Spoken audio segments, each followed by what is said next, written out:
This episode is sponsored by Eternal Ink and TattooSmart.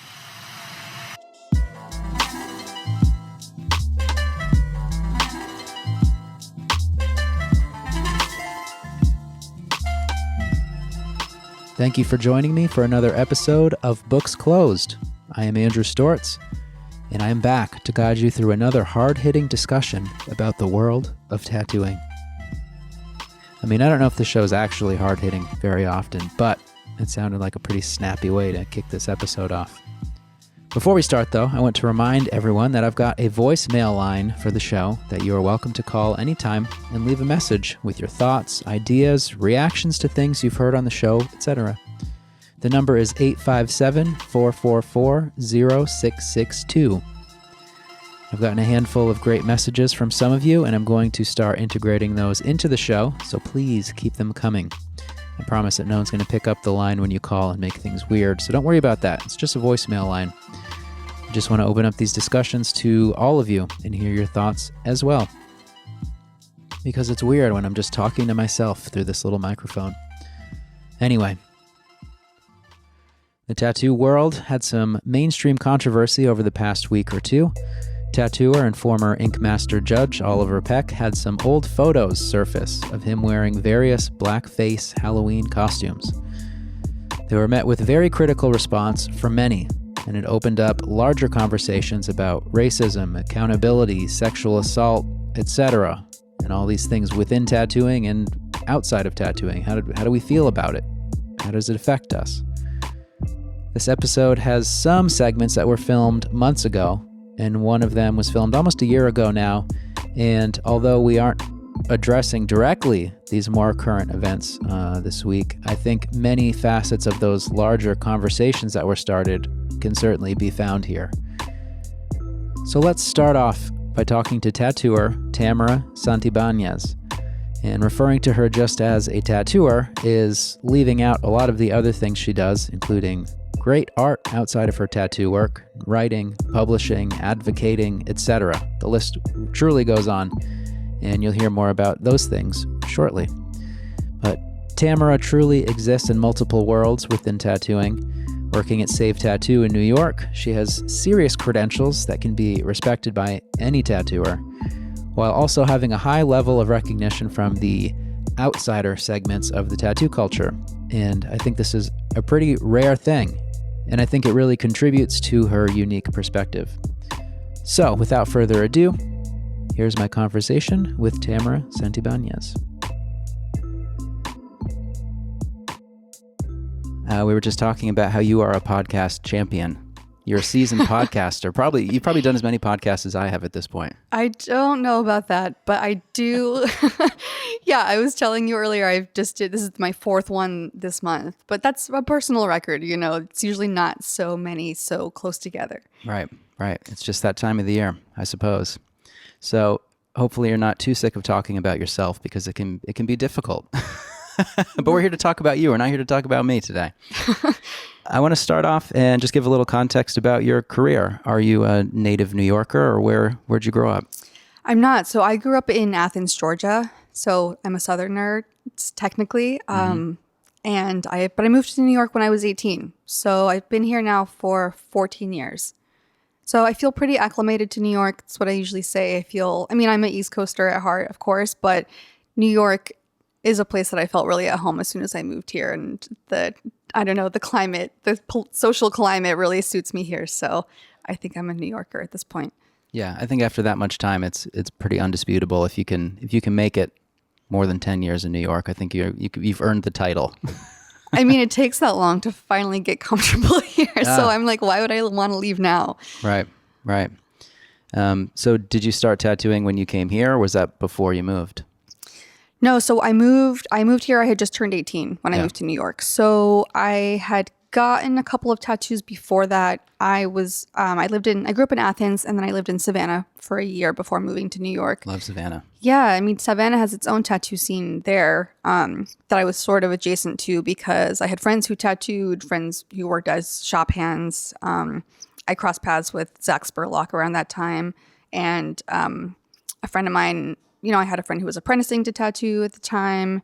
So it was sort of just around, though I wasn't old enough to legally engage with any of it. And I had, stick and pokes, homemade tattoos were around. And then I wasn't old enough to legally get tattooed in shops until I moved to New York. And I got into it partially just because I was really punk and really DIY, and doing homemade tattoos was just part of that.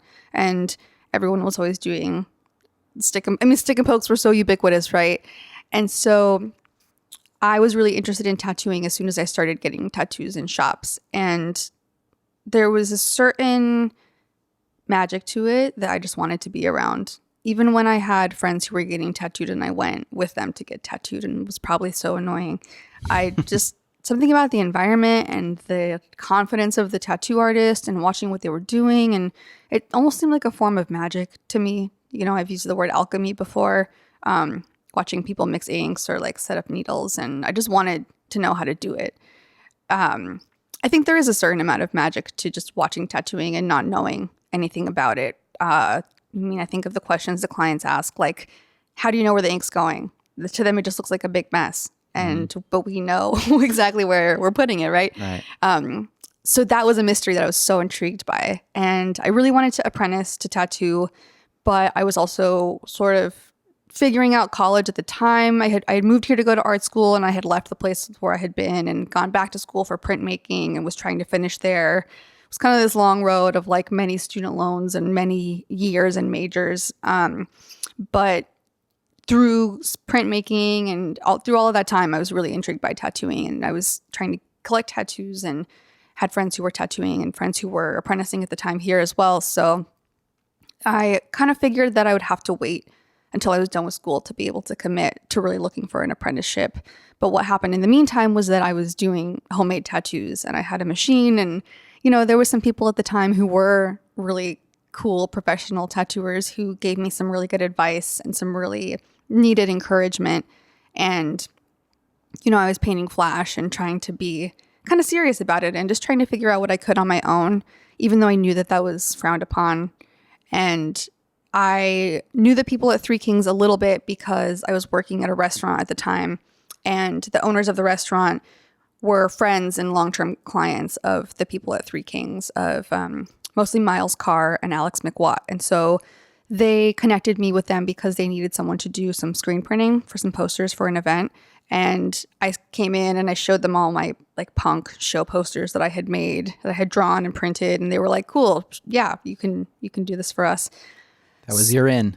That was my in, yeah. And it's funny to think, my punk flyers were kind of like my portfolio that I shopped at to the tattoo shop. Oh, it worked. Yeah, it worked. So I drew this really crazy flyer for this zombie themed Friday the 13th day that was like, the framing was these like two really gross zombies that were like tattooing each other's decaying flesh, and one was like tattooing the other one's eyeball, and like pus was coming out. It was so gross. But then in trade for doing that, I got tattooed by Alex, and I talked to him. I remember saying to him I was really interested in learning to tattoo, and he for sure could tell that I was already doing it. And was really gentle and kind about that. And then I had tattooed my friend Ted, who worked at the local bike shop in my house, with this like really fucked up looking devil head. And he went into Three Kings to get tattooed by Miles. They were like, oh, that's new. Who did that tattoo on you? He was like, oh, my friend Tamara did it at her house. And they were like, oh, we know her, actually. So then I got a phone call, and they were like, hey, we saw that tattoo that you did on Ted. And I thought I was like, yo, come down, we're going to fuck you up. 100%, right? Big trouble. Like I was going to get my ass handed to me. But they were like, like it looks okay. Like, do you want to come do tattoos here? And so they offered me, I went down and I talked with them, and they were basically like, you don't know what you're doing, but you kind of know what you're doing. For not knowing anything, you're figuring it out, and you would do well with some direction and like a place to just tattoo more and practice and have some guidance. So I started tattooing there a couple days a week while I was still in school. I was finishing my last year of school and started doing that just by appointment and charging the minimum for everything. And then I did that for maybe 6 months. Once I graduated, I started working there full time and eventually started doing walk-ins, and I was there for 4 years. It's funny how things can play out like that, because that's kind of like the dream story for someone who's, you're going it alone. You don't have that initial opportunity, so you're kind of doing the thing that you maybe shouldn't do, or people might not dig it, but then it actually works out. Yeah, exactly. And there's so many DIY tattooers or people who start. I mean, there always have been, right? I think that's kind of the well-kept secret of tattooing, is that so many people start out self-taught. And a lot of people ask me about entering into it in that way. And I usually say, I can't quite recommend it because my experience was so unique. Everyone I know that started that way had to really slowly build their way up from working at, whatever street shop until 4 a.m, and then slowly get into better, more reputable shops where they could slowly build a custom clientele. But I was really lucky because I got to get into Three Kings, which is this really great shop. It was pretty new at the time. I think maybe it had only been open for 2 or 3 years. And to really grow with them, and as they started to get really busy, just get tons of experience, but also have the amazing reputations of the people who worked there to lend me some credibility and to help me grow that legitimacy and that trust from clients that led to being able to do a lot of custom work pretty quickly. Yeah. Yeah, that validation can go a long way, and especially for your own confidence, I think, as you're developing, to know that people are going to trust you more. It's a greater sense of responsibility that probably you're like laser focused even more, because it's like higher pressure. The stakes are higher. It's not just in your apartment and maybe someone else, like, your friend comes through and you tattoo him or whatever. So I think it does a lot of things once you get that, your first big shot. That movie Rockstar, where the kid's singing along to the band in the front row, and then they point him out and they say, "You got to be in the band." And it's like, you got in the band. I got in the band. Yeah. So yeah, definitely. That's truly that pressure kind of makes you be like, oh, I gotta get it together. There's a lot more on the line now at this point. Right. Well, it worked. I think you got a real career ahead of you. I hope so. You can go pro. Here's hoping. So a topic that comes up on this show a lot, especially this season, is about how people are entering into tattooing, because it is so controversial. And like you said, it is a secret. People act like there's one way to get in, and that's how everyone's done it. And anyone who asks, "Oh, I'm interested in tattooing," the line is, "Well, you got to get an apprenticeship. You got to work for it. You got to bring portfolios around to shops." But how realistic even is that ever, or now? Right. Like, what advice could we even give to someone who's interested in tattooing now? That's a great question. Like real advice that they can actually do something with. Right. I think that's really a big question that is even more hard to answer now, because tattooing, I mean, I wasn't around in tattooing 20 years ago, right? I've been tattooing for a little bit over 10 years. So I'm only speculating here. And I think here's the other thing about tattooing, right, is that we love to self-mythologize and we love revisionist history. So I think that trying to get at the truth of what actually has been happening in tattooing is really hard to do. And I only can speak to the last 10 years because that's what I've seen firsthand. But I see a lot of people who either started on their own because they didn't have another opportunity presented to themselves in a formal way, who then were able to get a little more formal training or learning in the way that I did, or people who just go at 100% DIY. I think it's pretty rare to actually have a formal apprenticeship from what I can see. And there's so much investment and work that's required on the front end to even get your foot in the door. And that's where I think we start to talk about why people self-teach, because there's economic barriers. For example, like the only reason I was even able to get professional tattoos when I first started getting them in New York was because I was able to barter with a lot of people, or they would give me just a discount. I don't know, for whatever reason, because it was a friend of a friend, or because, I like I said, I did some screen printing work. I traded for it. I definitely did not have $300, $500 to get a tattoo at the time. So if what was required for me to get an apprenticeship was to just get enough tattoos that I could build a relationship with an artist, there's just no way I could have afforded that. If you're talking about things like formal art education, which of course is not a requirement of tattooing, and I think that's part of the beauty of tattooing is that you do not need to have that. Tattooing is very egalitarian in that sense. But if you're, a lot of people these days do have a formal art career, and that maybe gives them a little bit of an advantage in draftsmanship or drawing or what have you, that's something that's really inaccessible to tons of people. So I think that and there's also the more kind of like ephemeral things that prevent people from being able to access an apprenticeship. So, and these are the things that I think we start to talk about when we talk about equity and representation in tattooing. You know, things like if it's a shop full of guys and I'm this like young girl, am I going to feel confident enough to even ask or even broach the topic with them, right? There's a lot of power dynamics that exist there. Or there's a lot of ways that people already feel excluded and a lot of barriers. And I guess maybe the argument people make is like, well, if you have what it takes, you'll leap those hurdles, right? And you'll find a way to transcend those barriers. But I think that answer is a little too simplistic. And I think it neglects the ways that our communities have been really self-selecting. Because the thing now, I find myself really straddling two worlds, right? I am a punk DIY tattooer at heart, at core, and at beginning. And I became really professionalized, and that's where I exist today. I work at a really great shop. I charge professional rates. Sold out. Yeah, I know, right? Oh, it's so sad. But yeah, I mean, so that's how I started, and then this is where I am today. In terms of, I guess, identities or like intersections of my worlds, I am also like a queer person of color, and and I'm a woman, and that is something that 3 strikes in tattooing. Yeah, right. So if we're talking now about the ways that like I perceive there just being this huge divide that's starting to exist, right, between the kind of old school, like traditional guard of what's perceived as like the old white guys of tattooing, right? Who work in street shops or what have you. I'm trying to think of like the ways that people perceive it, right? Or describe it. Yeah, we're generalizing on purpose here. Exactly. So, and then we have the polar opposite of that, which is like the super punk, super DIY, anarchistic, self-taught, breaking all the rules of like formalism of tattooing folks who are working out of private studios or alternative spaces or just traveling constantly. And those people who are really carving out this alternative space for them within tattooing as a whole.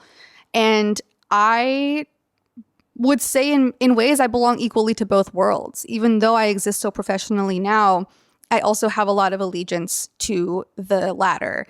And I see my role hopefully as being a bridge builder between those two worlds, because I see the value in each one. And I think it's very dangerous to create this binary of tattooing where shop tattooing is the only tattooing that's good. Home tattooing is always bad. Or private studio tattooing is the only type that's safe. Getting tattooed by men is never safe. I think that does such a huge disservice to people all across the spectrum, right? And I think that it also does a disservice to tattooing as a whole because it doesn't create space for growth and transformation and challenging the industry. I see a lot of older tattooers who are like, they're just like, what the fuck is this kind of tattooing? I'm thinking of the styles that are called, people have different names for it, right? Like ignorant style or like stick and poke tattooing or what have you. People are just like, why in God's name would anyone want that on their body, right? It's so ugly. Or like that person can't even draw. Those are things I hear people say a lot. And I think those people have like a 3-eyed ram skull, like pentagram thing on their throat, and they're like judging someone else's tattoo, which is a funny thing to think about. Yeah, totally. I mean, taste is 100% subjective, right? What's an amazing tattoo to you could be the ugliest tattoo in the world to another person, and vice versa. And so I think it's really important to make space for these people who challenge our ideas of what is a real tattoo. I mean, the idea of a real tattoo, I think, doesn't even exist. And to try to use this illusion of what tattooing is or is not, in like a kind of a purist sense against people, I think it does a disservice to tattooing because we need rule breakers. We need people who don't know what they're doing but are trying to do something crazy and new, because that's how innovation happens. That's how expansion of the art form happens. We need people to try to do the impossible or to do things that everyone said couldn't be done or things that we believe are wrong.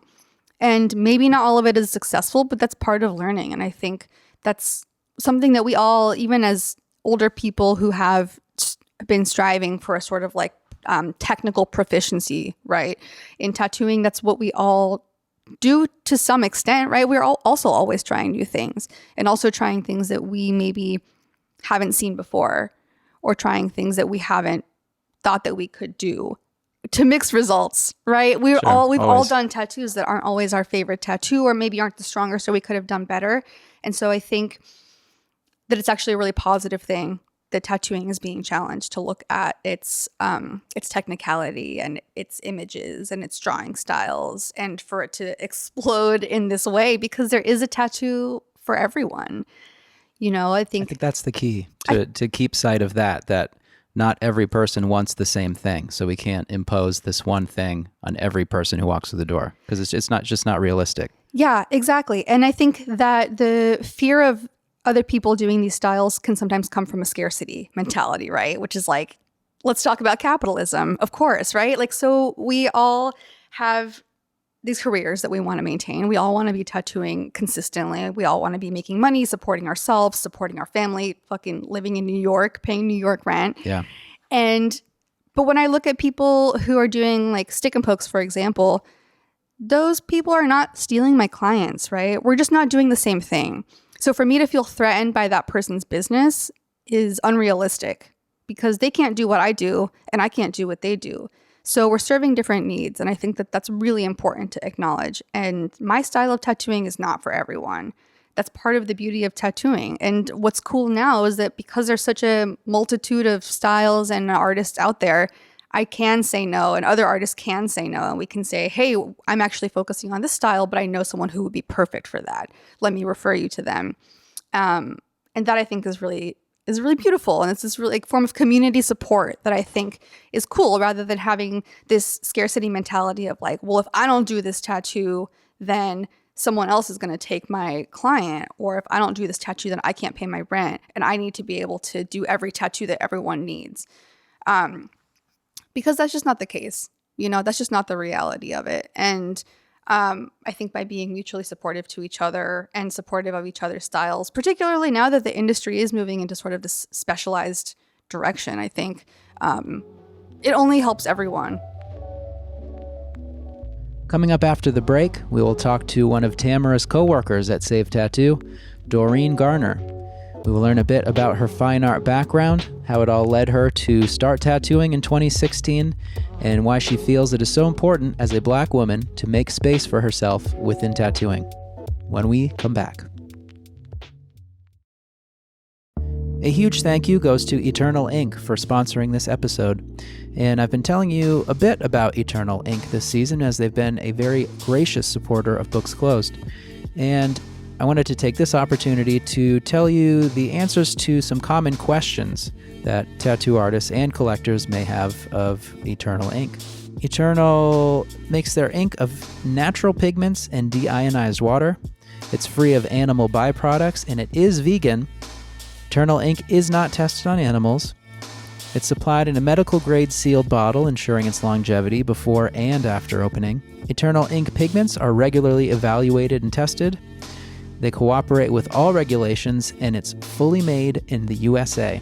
And I can definitely relate to hearing these questions. Some of them asked from our customers, but also other tattooers just want to know what's going on, because sometimes some brands, some types of ink, it can feel like it's a mystery. So it definitely can be peace of mind knowing all these things and being able to trust Eternal Ink with all of your ink needs. So if you have not been able to try Eternal for whatever reason, or even if you have, they are offering a 20% discount off the full retail price on all Eternal Ink colors if you head on over to eternaltattoosupply.com and use the promo code BooksClosed at checkout.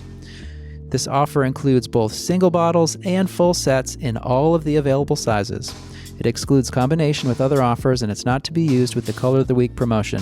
So again, allow me to reiterate. Head on over to eternaltattoosupply.com and use promo code BooksClosed at checkout and get a 20% discount off the full retail price on all Eternal Ink colors. And I'm also curious, is it tacky if I use my own promo code and go get some Eternal Ink for myself? I may or may not have already done that. So don't be shy. I wasn't. Thank you. A big thank you to TattooSmart for sponsoring this episode. And I want to tell you a little bit about their new Spit Shading Toolkit. This is the most comprehensive digital toolkit to replicate traditional watercolor painting. It includes digital watercolor papers, lining and inking, and watercolor brushes. High-resolution textured papers that replicate the cold-press watercolor papers preferred by tattooers for decades to paint flash. What all this means is that you can now download the Spit Shading Toolkit from TattooSmart, and your digital paintings will look as authentic as possible. And the first time I saw this toolkit being used, I was actually blown away. This truly looks, and I'll show some examples on the screen if you're watching this, you can really see the texture of the paper, the way that the ink blends. It has a very authentic look from this toolkit, and I was pretty blown away.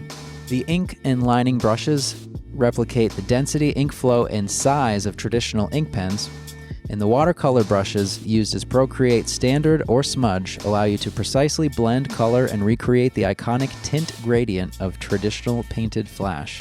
You kind of have to see it to believe it, so check out tattoosmart.com for the Spit Shading Toolkit, as well as all the TattooSmart tools and tutorials. And to sweeten the deal and get you over there even quicker, make sure that you use coupon code BooksClosed for 15% off all TattooSmart products. So that's tattoosmart.com. Use that code BooksClosed for 15% off your purchase and get designing today with the Spit Shading Toolkit. And if you do, make sure you tag me at BooksClosed Podcast so I can see what you made. So I'm here with Doreen Garner. I guess I'll start off by saying thanks for coming. I appreciate thanks you for doing having this. me. I had stumbled upon your stuff on Instagram semi-recently. I think I reached out to you like an hour after I discovered you on the internet. And I'd seen a couple videos that were made about your tattooing, but also about your sculpture work. Mm-hmm. And I was intrigued because I feel like a lot of tattooers, and especially the ones who I've talked to on this show up to this point, don't have a fine art background the way that you do. Mm-hmm. And over the course of time, people will contact me and say, oh, you should have this person on, or this type of person, or like someone who's newer to tattooing, you know, like an apprentice or someone who's a couple of years in. And I always thought, I think back to when I was, because when did you start tattooing? I started tattooing in 2016. Yeah. Yeah. So I think back to when I was a couple years in, and I would not have been a good podcast guest because I didn't have any experience or opinions or things to say. Mm-hmm. But I felt that you can bring that perspective along with a lot of artistic experiences and knowledge and opinions and stuff. So yeah. You're perfect. You're exactly what I needed. So let's start off and talk about your art background. Yeah. So I have a BFA in glass from Tyler School of Art at Temple University in Philadelphia. And then my master's degree in also glass, but from Rhode Island School of Design. What is glass? Glass is like a glass blowing program. So I blow glass too, in addition to all these things. Damn, I didn't even know that. Yeah. I guess what is your main focus at currently? Yeah. So, working in glass, it has a lot of really unique characteristics as far as being a material. And so one of the main things that I'm really interested in is its ability to transform from a liquid to a solid. And I end up finding a lot of those same characteristics in other materials. So I use a lot of silicone in my work right now. And that actually stands in mostly as flesh. Which kind of explains my interest in tattooing. It's like I'm, generally really interested in the body and figuring out how, to bring a lot of my ideas to, I don't know, like a physical object, but something that we can relate to. A lot of my sculptural work deals with stories where Black bodies were exploited by the medical industry throughout history. And so a lot of the work in that video, which was an Art 21 video, focused on a show that I created with my friend Kenya Robinson called White Men on a Pedestal. And a lot of the concepts in those pieces that I made were focused on James Marion Sims, who is kind of called like the father of modern gynecology, but he ended up becoming famous from torturing Black women alive. And so a lot of, the focus on those pieces were to bring this history to a place where people could acknowledge it and not deny it, and just have it, stay with them. I end up using trauma a lot in my work just so people don't forget about the history and don't forget about my work in general.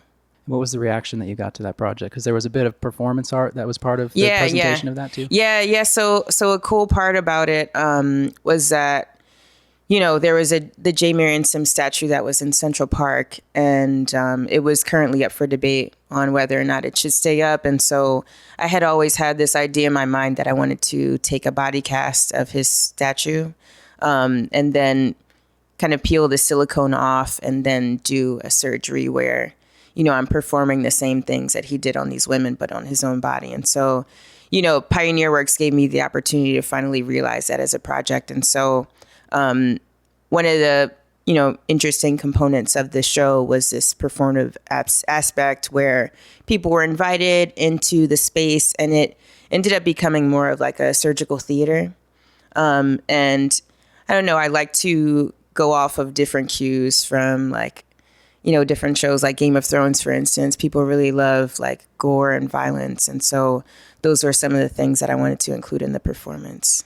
But yeah, the reactions, people loved it, but were also shocked. Yeah, I know when I saw that video, I thought, shit. Yeah. It has a massive impact, even just seeing it on my phone screen. And I can imagine being there, it's even more of an impact to it. But I mean, I wouldn't say that I'm super cultured as far as fine art and like the fine art world and stuff. And I think a lot of times more conceptual or performance art type stuff might not hit me the same way. But I feel like with what you did in that particular project, the intent was so clear and the message was so clear in it that it was pretty impactful to me for sure. Right. Yeah. So as an artist, I'm always trying to make sure that my work is accessible for people that aren't typically found within our institutions or, are well-versed in art speak. And so, I end up using a lot of cues that are really human. And so like thinking about what people are attracted to, what people are disgusted by, what people are horrified by. And so these are, really easy doors for people to be able to enter the work. Yeah. I'd seen another interview with you online where you said that you like to make the viewer uncomfortable. Yeah. And do you find that people sometimes discredit work that uses like a level of shock value or something because they might assume that there isn't more substance to it beyond that? Yeah, I think they do. One thing that I really try hard to include is concepts of the work in the title and the description, so that people know that a lot of these works that I'm creating as physical objects are localized in a real history. I know that since you're so, you're such a inside part of creating these visuals with the silicone and recreating bodies and all these like the gruesome innards of it and everything. But when you step back and maybe you reflect on it, does it still have the effect on you that you hope it has on others? Are you too inside of it that you're like, oh, I wish I had done this a little differently, or I might do this better next time? Yeah, I think I'm always like wishing that I had more time. Right. But for this one piece that I did for that show, it's called "The Leg of a 15-Year-Old Girl Who Will Never Dance Again: A White Man in Pursuit of the Pedestal." And so, with that history, there was a 15-year-old Black girl who was enslaved, and she had a really minor leg injury, and she came in to be checked out, and this physician, W.H. Robert, he decided to amputate her leg just to see if he could do it successfully. And so in that instance, I ended up casting a leg that was filled with, silicone and glitter and crystals and glass beads, and that actually sat on what I would like to call a surgical table. But then it was also placed on a mirrorized platform that spun around kind of like a car show. And, I've been working on the piece for a long time and, been focusing on making sure the coloring was right, and just like all the little details. But until that piece was placed on the table, was turned on, and the light hit it, when it started spinning around, like I almost cried.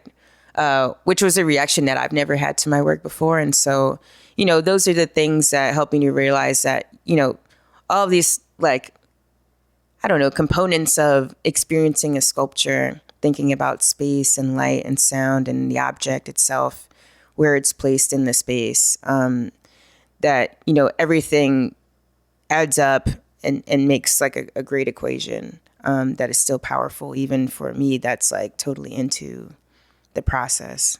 Right. So now, since this is a tat podcast, I guess we should talk about tattoos a little bit. Yeah.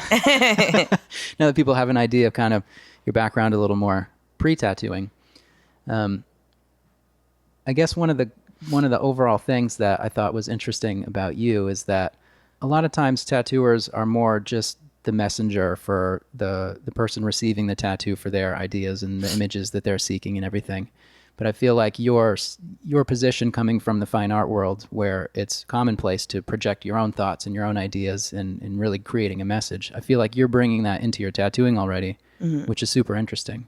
Because I know that I've always felt more just like I'm providing the service for someone, and then I've been able to learn a lot about imagery and stuff that I didn't know just through, telling other people's story, I guess, in a sense, through their tattoo. Mm-hmm. So do you feel the same freedom in your tattooing that you do in your other areas of art? No. Right. It's almost impossible to at all times. It's kind of impossible. And, making an object is very different from, permanently altering someone else's body. And so I think a lot of the components of tattooing is, focused on people being able to have like ownership of their body and be able to reclaim their identity through physical appearance. And so, in a lot of ways, I feel like I don't have much say and I should not have much say. I'm basically a practitioner that helps you realize this idea. But I also feel that, if someone is making a really fast decision that is not really thought out, I try to like talk with them for a long time beforehand. It's not like I'm going to tell them I'm not going to do it, but I really care for my clients and I want them to make great decisions about their bodies. And, I want them to feel confident about the decisions that they make. Yeah, it's always a sense of balance and kind of towing that line of you never want to tell someone what to do, but sometimes you kind of have to tell people what not to do or at least encourage them to think about it. Yeah. And I know that I always feel the responsibility of I want someone to look better than before they came in for the tattoo rather than worse. So I still have a really hard time with like the face tattoo thing that happens a lot. And obviously there's tons of beautiful face tattoos and people that have made that as a correct decision for themselves. But it seems like with pop culture kind of glamorizing that sort of thing, that younger people especially are making what I can assume could be a mistake for them as far as tattooing their faces when they're 19, 20 years old. Right. Yeah, because people, they swell up in the next 10 years and next you know, they have crazy spread out face tattoos.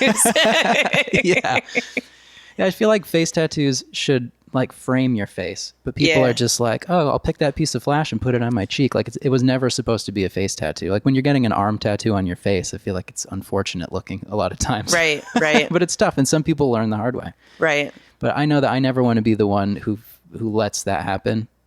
I don't know. It's tough, and again, it's just that balance. But that's one of the beauties of tattooing is that we can all make the decisions on what we're comfortable with doing. Yeah, I actually want a face tattoo. Yeah. I want to get an ice cube tattoo. So you know how he has like those 3 moles? Mm-hmm. I want to get that. Aren't they like 2 of them are moles and 1 is a tattoo?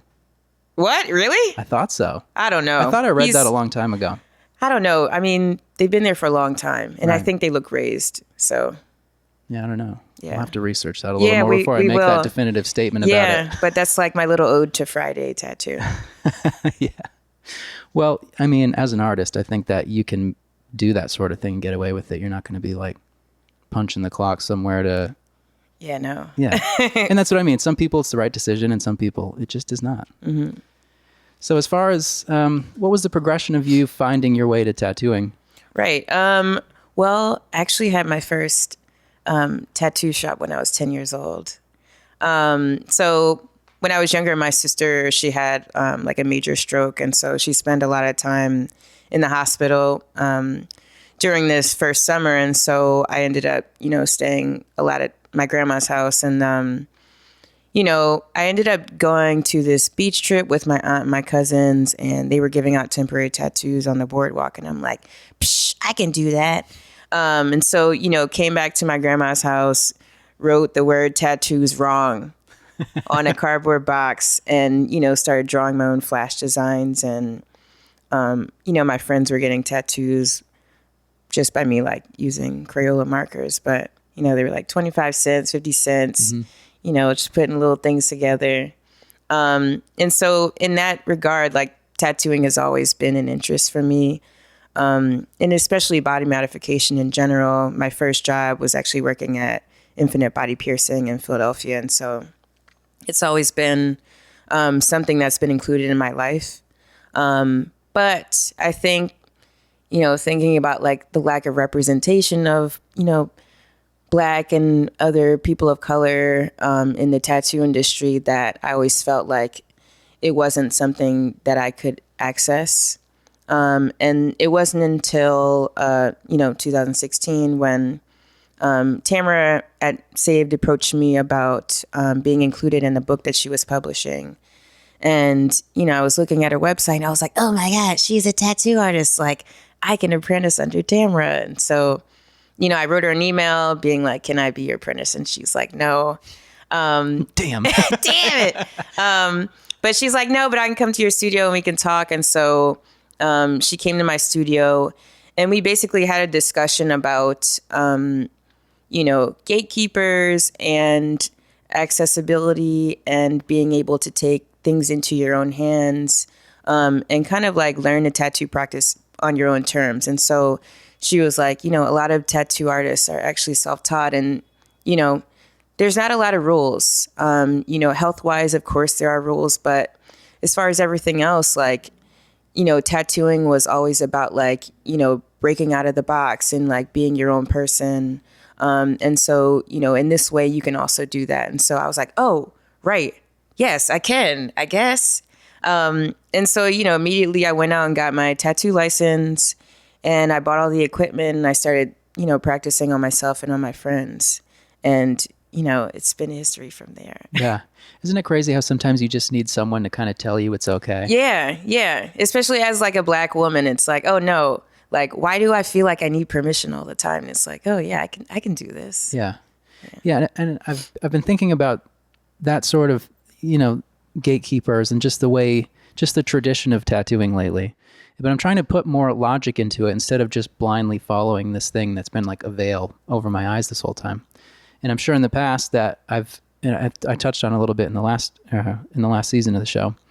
And it's interesting because I know that people have asked me questions about tattooing and I'm sure I've just brushed it off like, well, this is how it works. This is tattooing. This is what it is. But like, thinking about what that actually means kind of opened my eyes to the fact that, like you're saying, it's funny because we're supposed to be like rule breakers and we're punk rock and we're like underground. Yeah. But we're all like impressing these unspoken rules on each other at the same time. So what is that? Yeah. Because that's so contradictory, contradictory to what tattooing is. Again, I'm saying is supposed to be, but just the root of all of it. It's so interesting, and I think that Tamara does a lot of focus on underrepresented people inside and outside of tattooing with art and stuff, and I think that's very cool. And it's a voice that's not heard.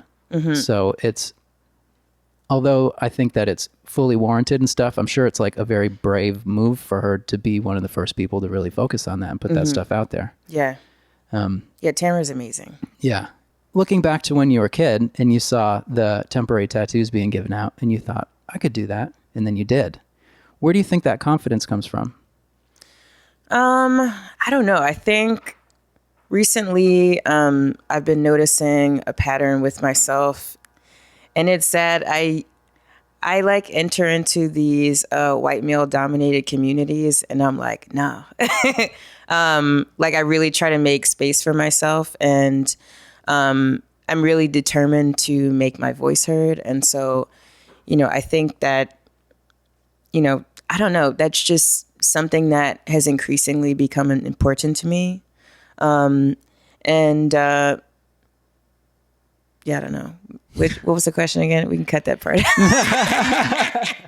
No, just the root of your confidence, because I could. Oh, right. I think I could, before talking to you, I could have assumed that because you've taken like the the educational path of learning art in a real way. And I know that can create confidence. And as you do more things and more projects and you get more recognition for your work, then obviously you're going to become more confident in the things you do in the future. Yeah. But it sounds like you've had that confidence all along. And that's what interests me. Yeah. I mean, I guess I've had it all along. There were definitely some years where I was like in particularly shy. And I think that I ended up gaining more confidence while I was in grad school. And it was because, full grown adult lady. But being put into these situations where I did have to like combat blatant racism within an art institution from 19-year-old kids. And so it's like, okay, you really need to figure out how to be a leader and how to teach people how to treat you. And also not tolerate any bullshit by any means. And so I think just, by growing up and growing into myself, I've just been increasingly confident and also surrounding myself by other strong Black women, their strength in numbers. And, I just feel like that's also been a large component of just me, feeling like I can do it more so because I have people behind me that are like pushing me and counting on me to get that done. Yeah.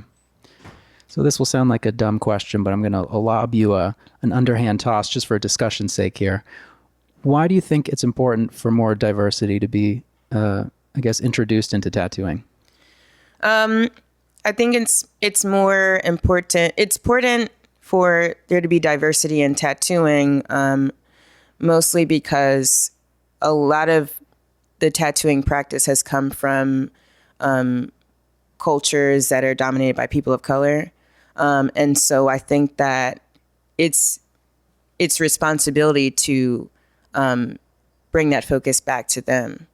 I think that there are many people of color that want to participate in body modification, and there aren't many spaces where they feel safe to do that or people that they feel safe enough to do that with. And so it's important because the conversations need to change, and the interactions between people need to change in general.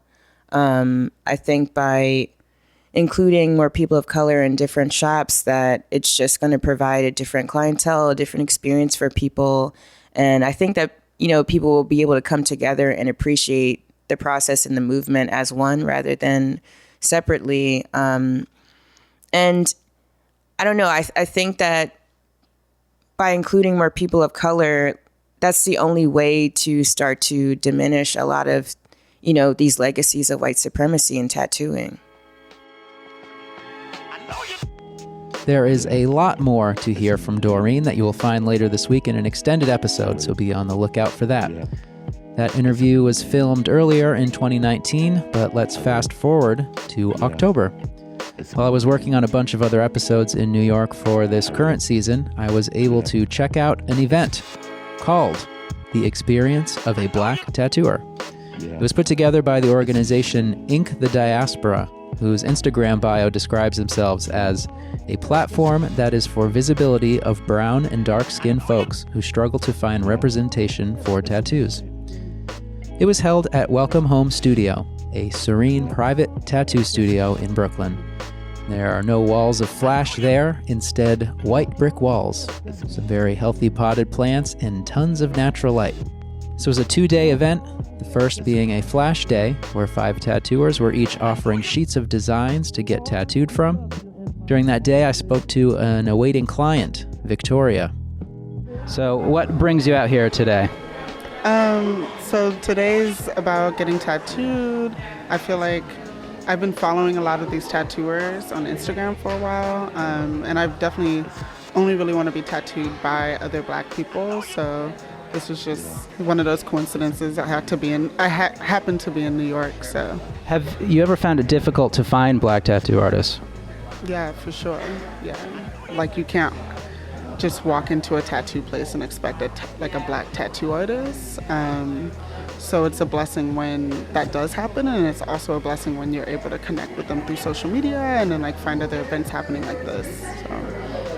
Have you ever seen another event like this happening anywhere else? No, not really. Yeah. So. Who are you getting tattooed by today? Sanyu. Sanyu Nicholas is a New York City-based tattooer who was working at the event. I caught a quick word with them between tattoos. What does it mean to you to be able to tattoo at an event like this one? It means community, exposure, everybody getting together and just showing their best work, and yeah.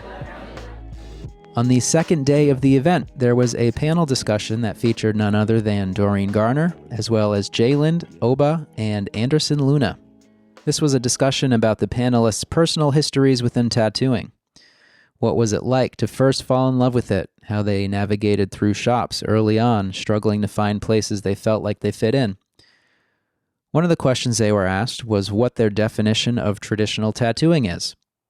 Anderson Luna answered, I think the reason people always fall back on American tattooing, like Sailor Jerry style, is, as when you even mention the word traditional tattooing, is because of the fact that the people that do it and cultivated it and started it, it's only a 140-year-old tradition. It wasn't around and it's held up to the same regard as like Japanese tattooing, which has been around for thousands of years. I think the only reason that even takes place is because the people that are doing it and are sort of like in control of American traditional are the least marginalized people in our society, which are white men.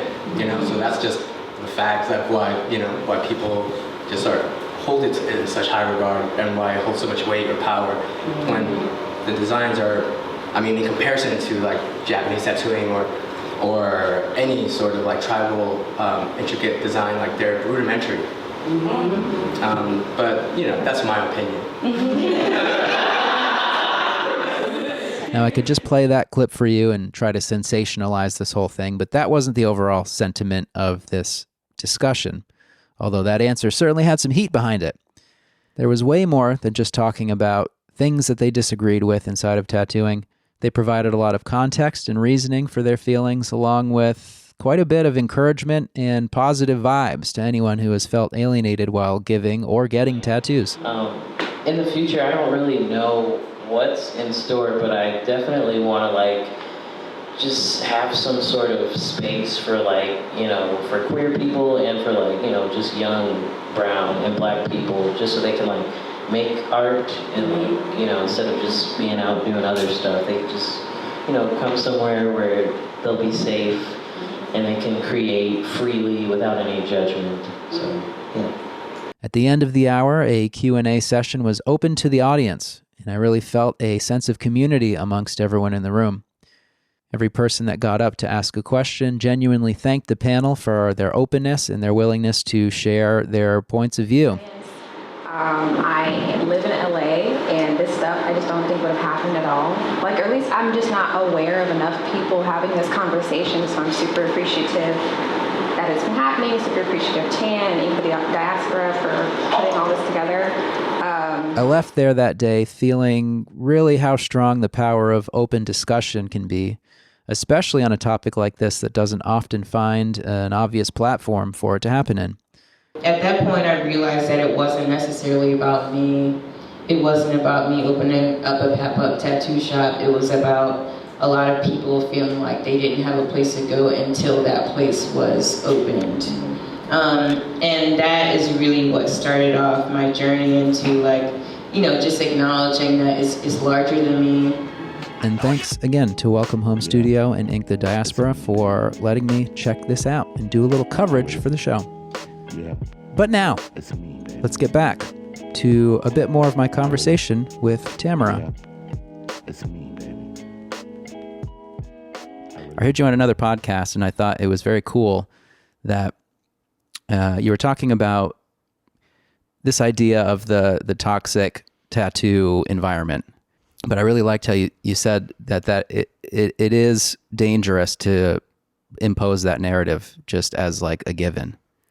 Right. I think because while it does exist for sure, yes, in many instances, a thing that I have a hard time is seeing that being like the narrative from all these things and all these new ideas and different types of studios that are geared to be more welcoming and more open, and that's like at the forefront. Right. You're not touting the work first. You're saying, this is a space where everyone is welcome. We can make you comfortable because we're not going to do this, this, and this, because shitty, toxic, old school tattooing is always like this.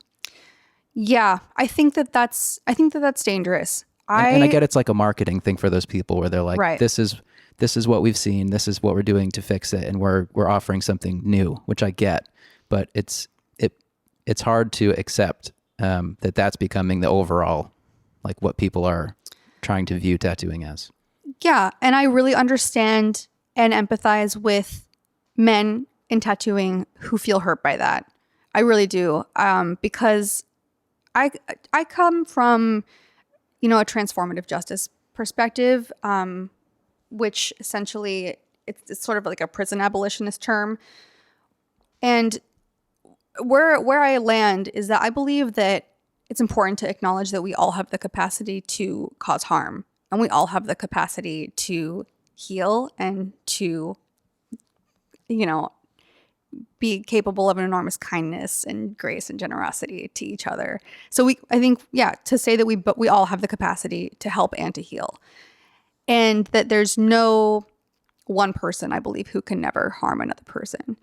And so to talk about safe spaces is worth unpacking, because a safe space doesn't exist in a vacuum. It doesn't come to be in this totally organic and effortless way.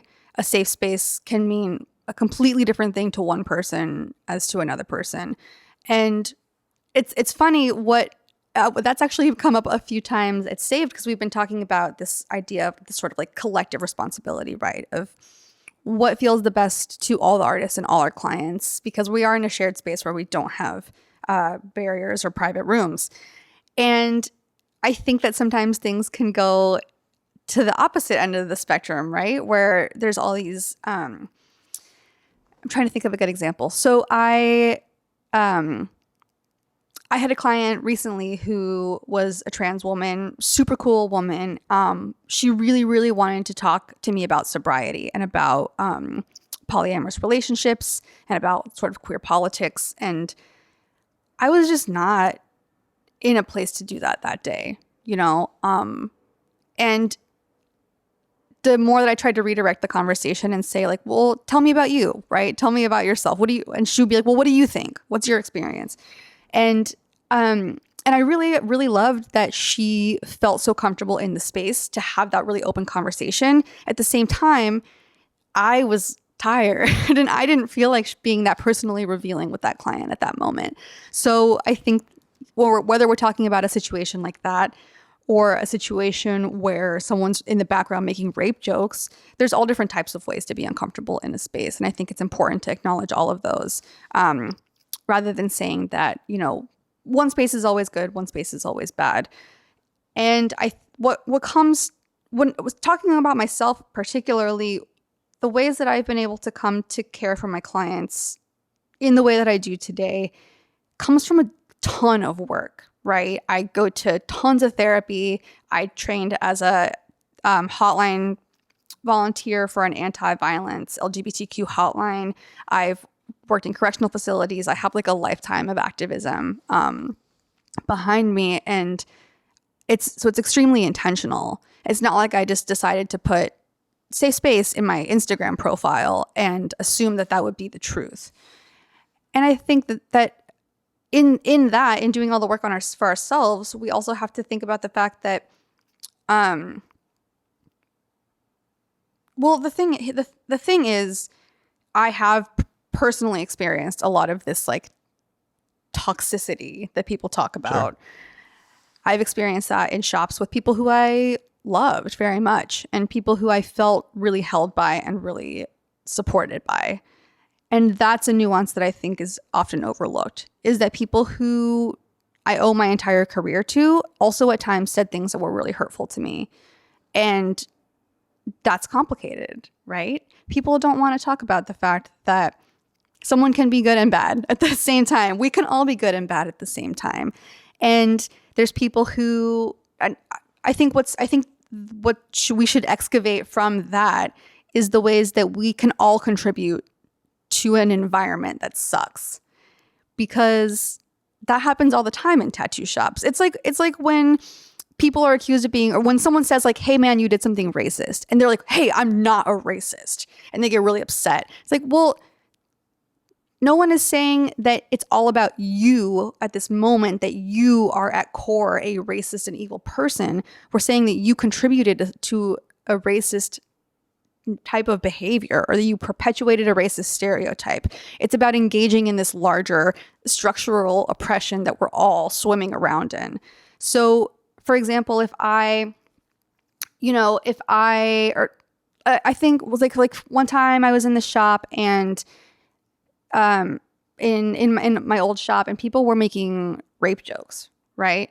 And I was like, hey guys, can we not make rape jokes? And somebody was like, have you personally been raped?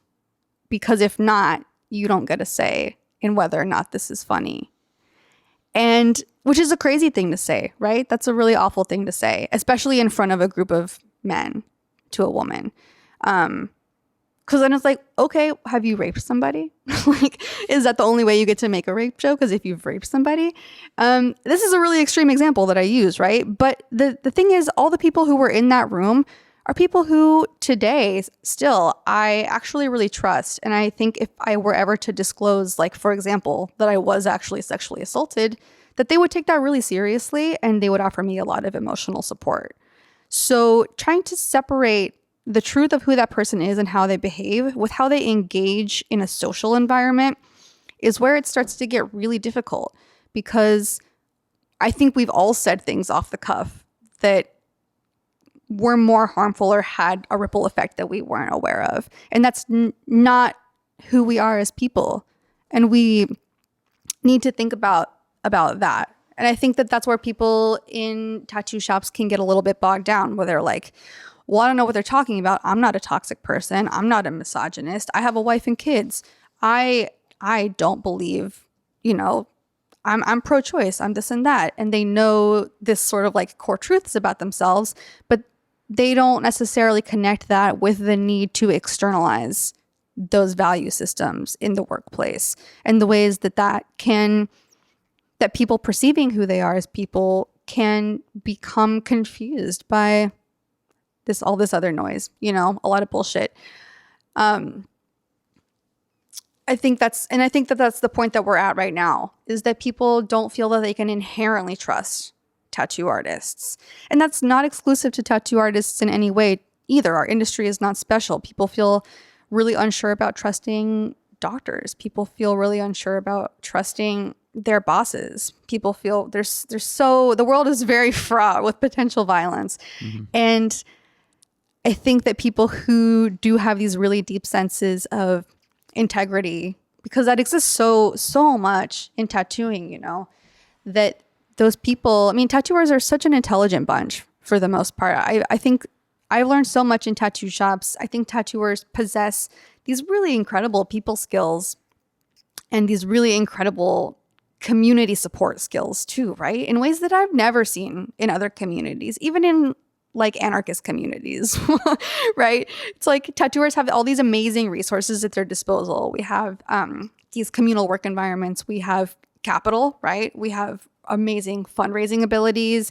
Tattooers are so generous with each other and really, really know how to show up for each other if someone's injured. We understand that the ways that certain systems fail us, right? Like so many of us don't have health insurance. And so being aware of that, we rally together and raise money for people if they are in a car accident, or if they have a cancer diagnosis, or if their motorcycle crashes and they can't work for some time. If someone's shop burns down, everyone sends supplies. And so I think that great capacity for care needs to be applied towards clients as well, and thinking about how we cultivate a shop environment and what that looks like to an outsider. And in taking stock of my own experiences in the tattoo industry, I've also had to think a lot about like my own gender stuff, right? Because I experienced a lot of when I was working at Three Kings, because at a certain point, so Annie Lloyd worked there for a while, but then Annie left. And there was a certain point where it was me and literally like 16 men that worked there. And sometimes I tattooed so many women and gay people who would come in, and a lot of them were kind of like, yo, what's it like working with all these dudes, like this must be crazy for you, right? And they sort of had this expectation that it sucked and that I was just grinning and bearing it, right? The truth of the matter is, like, no, I was already in all these super male coded subcultures. And in retrospect, I've had to acknowledge that that was for a reason, right? That type of masculinity is something that I'm much more comfortable in than like a high femme coded space. Like, I would be much more comfortable in a tattoo shop than maybe in like a beauty salon where all women worked there. For a long time, I thought maybe that was just my like internalized misogyny or something, right? But and I was like, oh, it's easy to be in tattooing because it was easy to be in hardcore. It was easy to be in heavy metal. It was easy to be in punk. It's kind of the same. It's just like a bunch of dudes saying they're all kind of like gateways to each crazy other, shit, right? And that was just what I was used to dealing with. So tattooing was kind of like nothing new. But I've also had to acknowledge to myself, like, actually a lot of that felt really comfortable for me because masculinity feels more comfortable. And I think that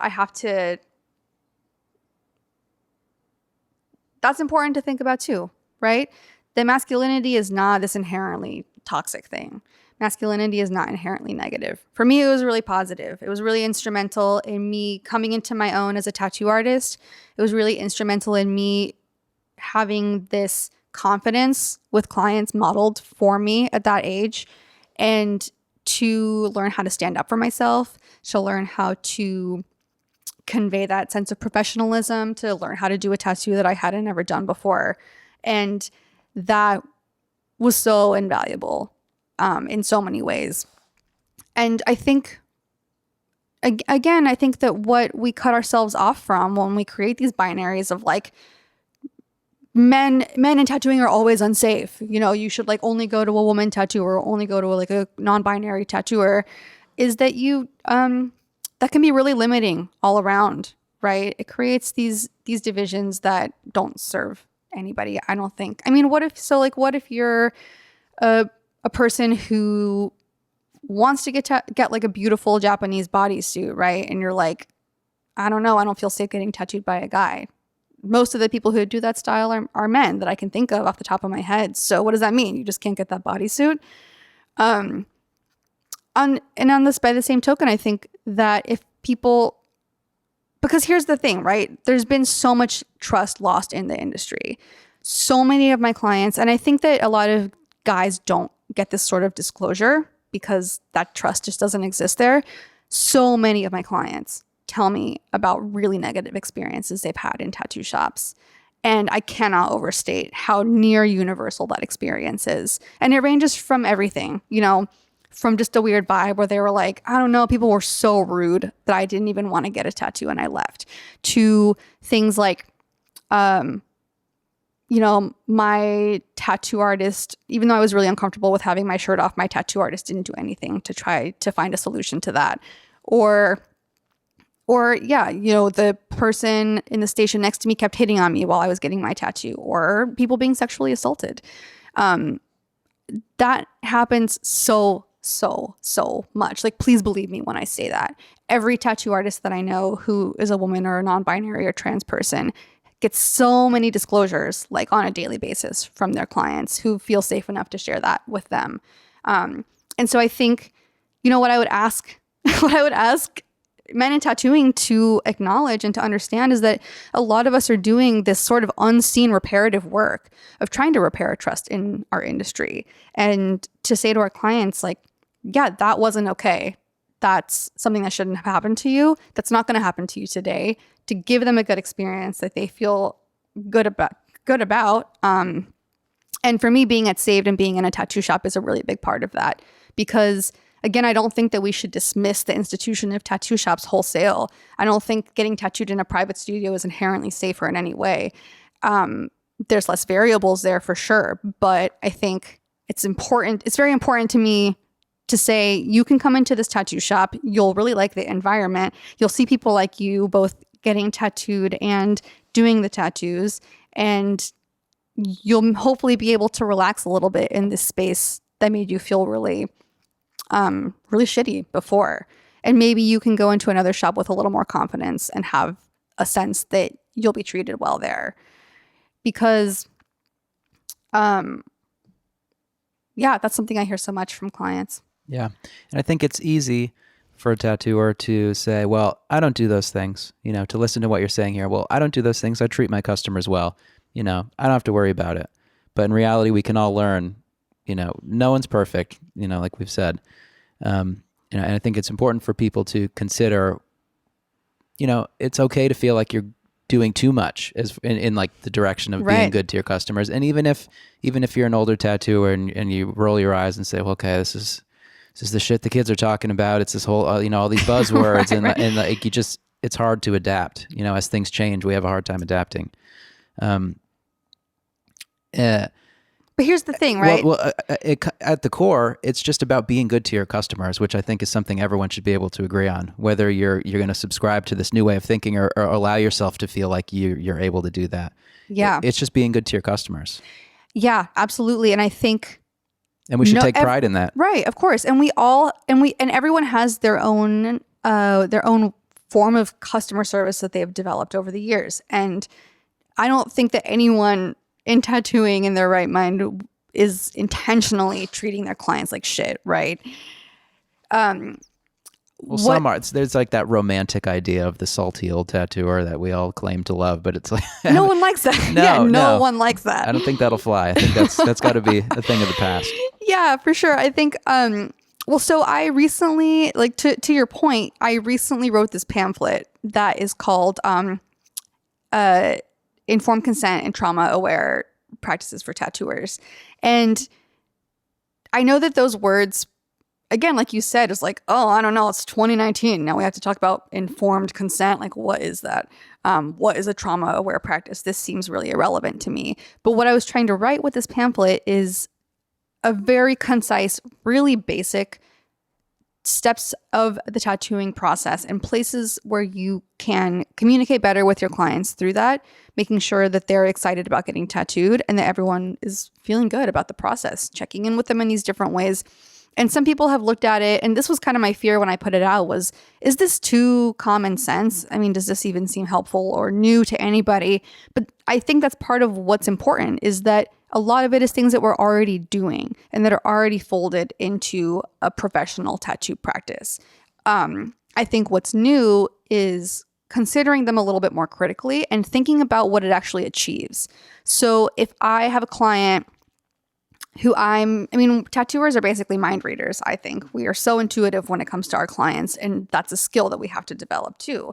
So if I have a client who I can tell by their nonverbal cues that they're feeling really nervous, I can either ignore that and think, oh, you know what, it's their first tattoo, they're just nervous, that'll pass, and not address it. Or I can say, hey, I can see that you're a little bit nervous.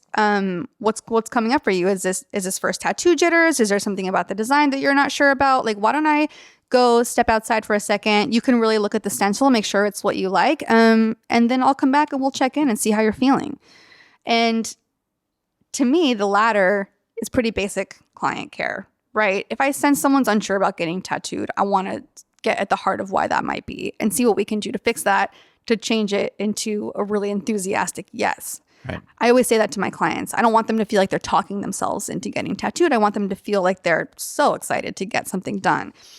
And so what that does is gives that person choice in that situation. It gives them a sense of agency. It releases them of the idea of their obligation to me, that they made the appointment, so they have to get what I drew. They have to get tattooed right then. They don't have any space for negotiation, which can be really disempowering.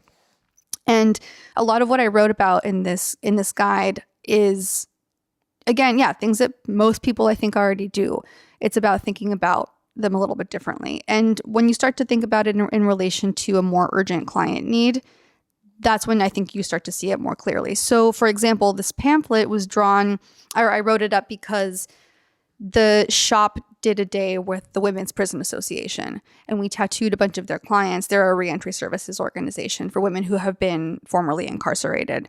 And so a lot of their clients who we were tattooing, we did free cover-ups, had been previously tattooed in situations that were really coercive or non-consensual. For example, names of their abusers, or some of them had had experiences with being sex trafficked, and the tattoos were a part of that. So if you think about, just think about that for a second, right? They'd previously been tattooed in this situation of violence. That was their previous association with getting tattooed. So to revisit the tattoo shop, to even step inside a tattoo shop again at that point takes a lot of courage to try to overcome that negative experience and try to have a new experience of it. So it really made me think so deeply, what can we do as tattooers to try to make this experience a safe one, to try to make it one that restores a little bit of power to them and one that can be healing for them.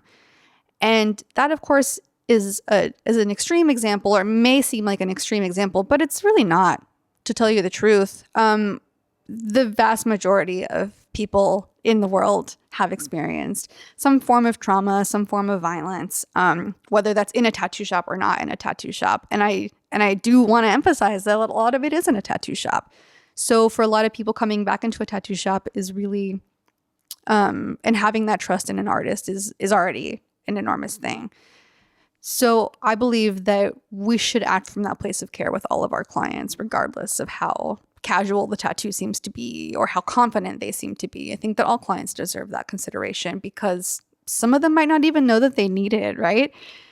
And I think that that's partially what, this is where I find myself between two worlds, right? Is like, I love tattooers. I love like the old school dude tattooers who I came up around. I find them to be so thoughtful. I find them to be so caring about their clients in the ways that they know how to be.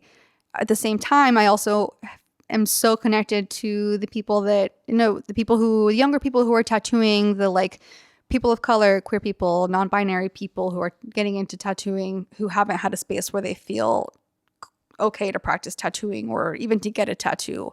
And in trying to bridge those two worlds, what I see. So through this pamphlet, I've been working on this much longer resource that's about, I'm thinking of it as like a trauma-aware philosophy for tattooing that's about self-care towards community care. I'm thinking about tattooing as liberation work, which is maybe a really flashy sounding title, but I really do believe it to be that, because I think that all tattoos, actually I listened to the episode you did with Scott Harrison, and he said something that I really loved about how tattoos are these like kind of dumb cartoon stickers that can never quite visually represent the truth of what they mean to people as this kind of like psychic armor or talismanic possession. And I love that. And that's exactly what I'm trying to speak to, right? Is like, yeah, even if you're getting like literally a cartoon tattoo of Mickey Mouse, there's still so much potency in choosing how you want your body to look and choosing how you want to present to the exterior world. And that means so many different things to so many different people, because we all lead very different lives and our existences are politicized differently. So for example, if I have a client who is gay, and is getting a Tom of Finland tattoo, like a really sexy, like raunchy Tom of Finland tattoo on their outer bicep, that is a really brave declaration of being like, yeah, I'm gay, I'm a pervert, deal with it, right? That's really bold. That's super bold. If I'm tattooing, I tattooed in Tulsa recently, which was a really interesting experience because tattooing has only been legal in Tulsa for, I think, the last 11 years. I think it was the last state to legalize, actually. And I was doing similar work tattooing women who had been recently incarcerated and doing free cover-ups. And I was recording some stories from them about their tattoos. And how do you line up stuff like that? So for that one, some folks at an artist fellowship invited me to come out, and they gave me a place to stay. a local shop, Ritual Electric, let me work there. And then we reached out to a reentry services organization and asked if any of their clients would be interested in free tattooing. So because that's something that exists actually a lot, is maybe not the tattooing necessarily, although I know other people do that, but laser removal services. There's, Homeboy Industries in California that does free laser removal for people. So there is this idea that you can transform yourself and transform your life by either adding or removing a tattoo. And for the women that I was tattooing, I mean, the stories that they had about what they had gotten and what it meant to them were really incredible.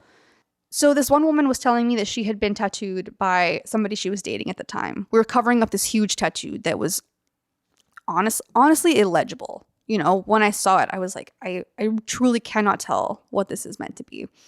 And she told me she had gotten it tattooed by someone she was dating at the time, that they were both really high, and that he had been yelling at her and kind of berating her and making the tattoo hurt more on purpose while he was tattooing her. And as she was telling me this, I was like, wow, okay, now I understand even the initial getting of this tattoo as a form of assault. That is a form of violence. So we were covering it with this other tattoo, basically like a version of what it was originally meant to be. And long story short, like, this was her first time really being tattooed in a professional shop environment. For a lot of them too, because it had been illegal for so long. And so in those few interactions, or even just in that one interaction, there were so many considerations, right? It's like, okay, first time in a tattoo shop. Like, how do I try to put you at ease? How do I explain to you the process? Because it is different than getting tattooed in your house, maybe, or getting tattooed in jail, definitely. So you know what to expect and you can be comfortable. And she was so nervous. She was already like, I got this tattoo just after being raped. And I am putting a lot of weight in covering it because I know that if I don't cover it, I can't move forward with my life. But covering it also feels like erasing a part of my history, and that is also challenging. And I almost didn't come in today. So these are really heavy examples, right? But just think about that, right? It's like, if you start to unravel that thread, there is just so much about our bodies, about the lives that we've lived through our bodies, about the ways that we got the tattoo, what was happening in our life when we got the tattoo, what's this new experience of getting the tattoo going to be like? And that's today. It's a lot of what I don't want to say it's a lot of what I do, because that sounds like it's an intentional task that I'm taking on, but it's not. I think it's just inherent to tattooing. So I think that all tattoos possess some elements of that. Tattoos can help you defy stereotypes that are assigned to you. Tattoos can help you reclaim your body after trauma. They can be a way to practice being embodied, being present in your physical form in a really real way. Tattoos can be a way to record your own history, which I think is really important. There's like the phrase is that tattoos can never be lost or stolen. It's like more precious than jewels. That is really significant. I mean, if you're a person who's experienced homelessness, if you've experienced intimate partner violence where your resources were being controlled by somebody else, if you've had your property taken away from you by the state, then having something that you can never lose or have taken away from you is really important. There's also aspects of that in the ways that tattooing intersects with incarceration as well. I mean, I think that that's a particular site where tattooing is so important. Like, the stories that the women were telling me in Tulsa, one of them was telling me that her grandmother passed away while she was locked up, and that she obviously couldn't be there for the funeral. She couldn't be there for the last days of her grandmother's life. She couldn't join in the collective grieving of her family. So she ended up getting a portrait of her grandmother while she was inside. And that was a way for her to feel that she could participate in that process and be present for it, even though she couldn't physically be present, that she could emotionally join in, and that she knew she wouldn't be seeing her grandmother when she got out. She wouldn't be going home to that person, but she would still always have her with her in some way. Or women sharing with me that, they have their kids' names tattooed on their arm, and that being able to look at that every day was so significant to them, especially because they didn't have to wait for the dad to decide to bring them for a visit. They didn't have to wait for a photo to come in the mail or for a phone call, that they were always connected. And so, all of those, really heavy examples are to say that tattooing is so much more than we necessarily give it credit for in our daily practice. And part of approaching that, I believe, is this sort of disassociating and minimizing that we have to do as artists to just be able to do our jobs and to go home and go to sleep at night. Because, think of how many tattoos you've done that were a memorial tattoo, that were over self-harm scars, that were on a part of somebody's body that they maybe weren't comfortable with, that were, for somebody doing time in the military. Every tattoo has so much meaning behind it. And I know that we can talk about that in a joking way because of tattoo TV. It's like, oh, it's your life story. Everyone's got a story nowadays. But I don't think that we should make light of that. I think we should actually not necessarily lean into it, but acknowledge the psychic weight that it has on us as practitioners. Because what I see is an enormous lack of support for ourselves and support for each other in that. If you think about tattooing as a process, we're causing pain to other people all day long. We're not only causing pain to other people, we're witnessing people in pain. And we're making a permanent change to their bodies, let alone all of the psychic baggage that they're coming in with around the tattoo, right? So I remember early in my career having to really put all of those things completely out of my mind so that I didn't just lose my shit and have an anxiety attack in the middle of doing a tattoo, right? You can't think about the fact that it's permanent. You can't think about the fact that it's a body. You have to just do what's in front of you, disassociate from all of that, perform your job as well as you can. And I think that we carry that through the entirety of our careers, which makes it really easy to dehumanize the people that we're working with. Totally. So I think that what we need to do is revisit the weight of what we're doing, even though it's really hard, because we need better coping mechanisms. All tattooers do. And in a way, I consider myself pretty fortunate because I come from this radical background. I come from like a queer community where we talk about our feelings all day long. We process things with each other. We have a lot of skills. I go to therapy. So I consider myself pretty well equipped with a support system to recover from all of that. But not everyone has that. And I think people who I think that men in particular are socialized to not lean on those forms of community support and to not acknowledge the weight of the emotions that they're being totally crushed by at work, right? Can you imagine, there's been times that I've tattooed people and I just had to cry afterwards. And I'm sure a lot of people feel like they can't cry in front of their coworkers. And I think that there's also, each tattooer is different, right? But I sent out all of these surveys to a bunch of different types of tattoo artists, asking them how they see trauma entering into their work and asking them if they consider themselves to be trauma impacted, asking them if they had client care modeled for them by a peer or a mentor when they were learning, asking them what they would ask for from clients to meet their needs better. And the answers, I sent this out to clients or to tattoo artists kind of across the board. And what was really striking is that everyone thinks about these things. Even people who I wouldn't necessarily think to have that sort of consciousness or awareness, everyone is thinking about it. And everyone is trauma impacted themselves, And I want to especially emphasize that even though, this new generation of people who are more heavily like non-white or queer people or women, they experience structural trauma differently. They experience structural oppression differently than a white guy might. So many of the people who are in tattooing experience their own forms of trauma, or, these kind of old school guys that we think about. A lot of them were military veterans. That's like the OG PTSD group, right? A lot of them come from really violent, terrible family situations. A lot of them come from economic backgrounds where they had no other options available to them professionally, where they have scarcity experience, where they have housing instability. And that's what I want to pay attention to and to have a conversation about, is that we're all coming from places where we're dealing with our own shit. And having all of these conversations with our clients and being asked to show up in these really nuanced and weighty ways for our clients, it takes a toll. It takes a toll on all of us, especially if we don't have those support systems.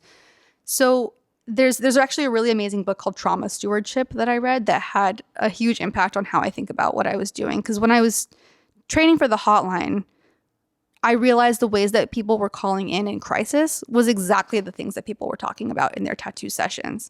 And that was really a light bulb moment, because I was like, whoa, I thought crisis looked like something really different, but this is exactly the same. And since then, I've been able to pay attention more to people who are talking about, you know, someone will be saying what might seem like a casual story, but now I can hear they're actually talking about being in an abusive relationship. Or someone will start to talk about, I've had clients disclose so many different things to me in ways that they weren't a serious, like, hey, can I talk to you about something? Or like, hey, I'm really upset right now. But people would be like, oh yeah, haha, I don't know. I had kind of a crazy weekend. I blacked out because I guess someone roofied me. And those things are coming up so much more. And having the sudden awareness of what it was that I was actually doing at work, I was like, oh my God, this is all healing work. This is all therapeutic work. And some of us are being asked to do that work differently, I believe. I think because a lot of people come to me for shared identity reasons, that there's already a little baseline trust that's established, and they maybe feel a little more open to talking about those things. But I'm also really curious how men experience that, especially men who have a lot of men as clients, because I know those things do still come up. And I really wonder what those conversations sound like. I'm not a dude, so I don't know what that's like. Yeah. That would be an interesting comparison, because I'd be willing to bet there's a lot of similarities. I believe that there is. And I mean, differences in how it's communicated, I'm sure, but at the core of it, it would probably be a very interesting and eye-opening comparison. Yeah, I think so. So I think even though there's so many differences, there's also so many similarities at core.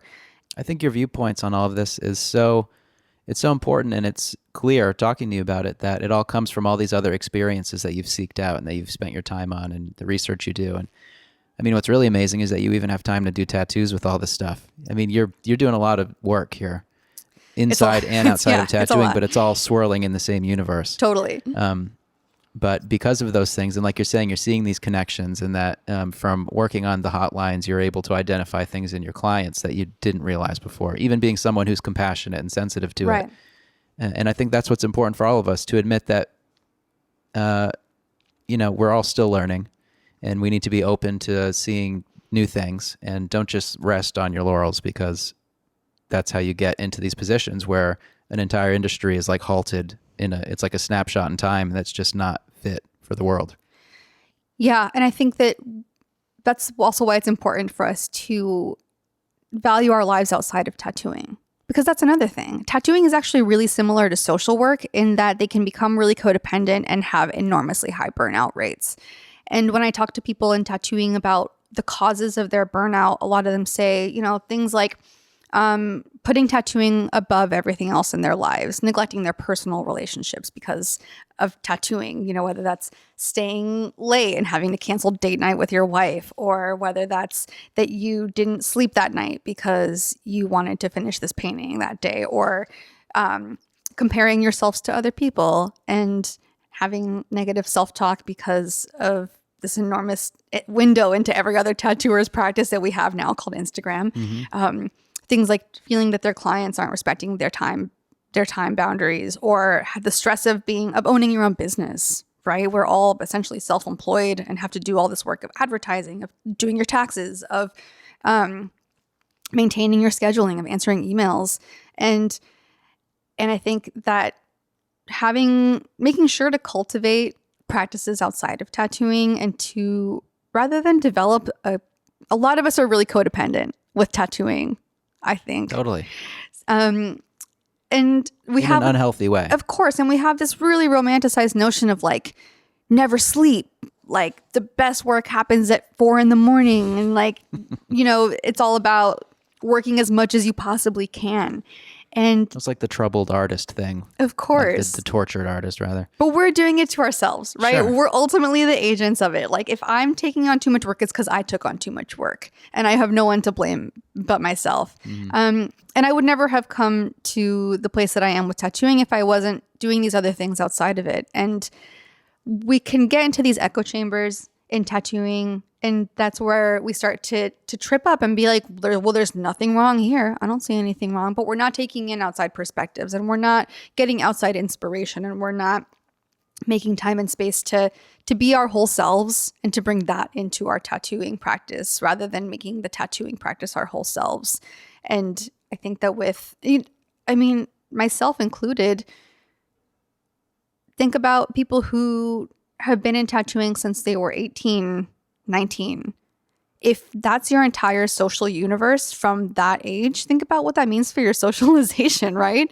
And that's another thing about tattooing, right? When we talk about It's like a cult. Yeah, it can be a little cult-like, but social groups are so self-selecting too, and tattooing has these kind of like gatekeeper practices of apprenticeship and hiring that make that really possible in really, really real ways. And that's another thing that I think we have to acknowledge too, is the ways that apprenticing someone is such an enormous commitment, right? Teaching somebody how to tattoo or hiring someone as your shop assistant or bringing an artist onto the crew are huge commitments. They're really serious. They require a lot of consideration and commitment. And a lot of the times that we do that, we want it to be somebody that we know, somebody that we feel comfortable with. And for a lot of people, that's somebody like them. And so we have to take a look at the ways that is perpetuating a type of self-selection that excludes other people. So if I'm a white guy who wants to hire someone who's like me, I'm probably going to hire another white guy. So it's important to think about the more unseen and unintentional ways. It's like, maybe you're not intentionally having the conscious thought, oh, I'm not going to hire a black woman for this job. But maybe you didn't take the time to think like, oh, this would be a great opportunity to hire a black woman. Because that would be an amazing person to have at our shop. There's so many different people tattooing, and there's so many people who are so talented and want to learn and want it in. And I think we have to look outside of ourselves and look at the ways that self-selection process happens, and to acknowledge that that's not necessarily a fault of our own, that it is a structural construct. It's a construct. It's a social construct, right? That we have to be working against. And so when I think about the future of tattooing, obviously all these things that and also the things like with what I'm hoping to do with this resource is to give people who maybe don't have resources about this stuff a place to start. Because that's the other thing that I'm really frustrated by is I see a lot of people who are like, hey, I don't really know about this, and they're immediately rained down upon with this chorus of like, well, don't ask me to teach you. Like, I'm not here to do emotional labor. Here's my Venmo handle. Like, pay me. Don't come at me. Google is free. Which, yeah, Google is free. But to tell someone who wants to learn and wants to connect with other people that that's something they can only do in isolation and that no one else has time or resources for them is so deeply isolating and so It's counterproductive troubling in every way. Yeah. So I think to tell someone like, well, you can't be here until you go far away from us, learn alone, and come back when you figured out the right things doesn't when in help. reality, we still won't accept you then either. Yeah, that doesn't help anybody. It doesn't work. And so I think with when it comes to learning too, right? I love having conversations with people because it's not just about me emotionally blackmailing them and being like, well, we can't be friends unless you agree with me. It's about me investing into them. It's like, hey, I really love you. I love having you around. I value you as a person. I might disagree with what you're saying, but I would love to talk about that and see what point we can get to, because it's not me shunning you. It's me, again, investing in you. It's a mutual investment in growth. And that's what community is about. And that's what the tattoo community should be about. A huge thank you to Tamara for being on the show this week. We talked about the Informed Consent and Trauma Aware Tattooing pamphlet that she wrote, It is available online, and you can just download a PDF and print it out your own copies if you'd like, and I will make sure to link that in the show notes so you can find it very easily. Along with Doreen's full interview, I will also put up the full conversation I had with Tamara this week for any of you that want more. And there's plenty more from each of them, so make sure to check those out. As we close this one out, I hope you enjoyed this episode. These conversations have definitely given me a lot to think about since recording them, and I hope it's done the same for you after listening. As always, I am Andrew Stortz, and you can follow me on Instagram at Andrew Stortz, Stortz. And I do not want to forget another huge thank you to our sponsors this week, two tremendous supporters of the show, Eternal Ink and tattoosmart. If you want to follow the show more, head over to booksclosedpodcast.com. You can find all the information about every episode, videos, show notes, links, whatever it is your heart desires. You can even buy some merch if you want to show support to the show that way. That would be neat. But if not, just keep listening or watching, and that's good enough. And don't forget about our voicemail line, 857-444-0662. With any of your thoughts, ideas, reactions to any of the episodes, just call and leave a message, and you can be part of the show. And if you do enjoy the show, and you're on iTunes, feel free to leave a 5-star rating and a very nice and kind review. And if you don't like the show, 1, you probably haven't made it this far, so that's cool. But 2, just skip the whole rating thing. We don't need it. We've still got plenty more to go. Season 3 of Books Closed. Bye now.